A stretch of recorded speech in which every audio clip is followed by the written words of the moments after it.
Here's how to put Huck rollers on your TotalGym.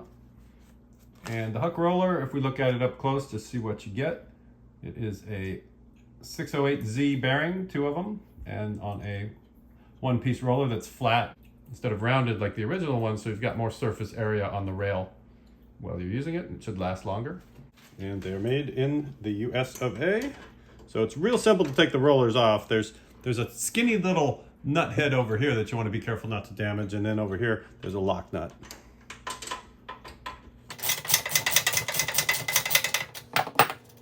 So you got a lock nut, you got a washer there, and then should just pop right out like that.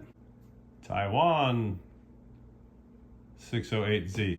So we're upgrading from Taiwan to China, though the roller itself is made in the USA. Oh, I don't know if I'll get in trouble for saying Taiwan and China in the same video, but we'll find out in the comments below.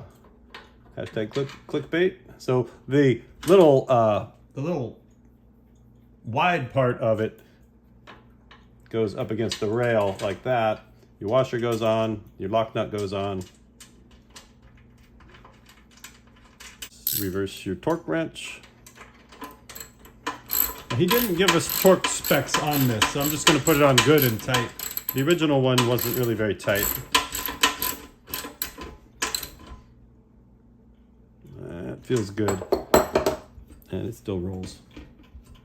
Yeah, and they don't roll free. They roll, you feel a little resistance when you roll them. It feels the same as the old ones. Then just repeat that 4 times and you are hooking it up with the Huck rollers. And if you find the old bearing getting stuck on the end of the bolt, it's really easy to break it loose. It shouldn't be stuck on there too hard. So just put a socket on it and give it a tap and it will come right off.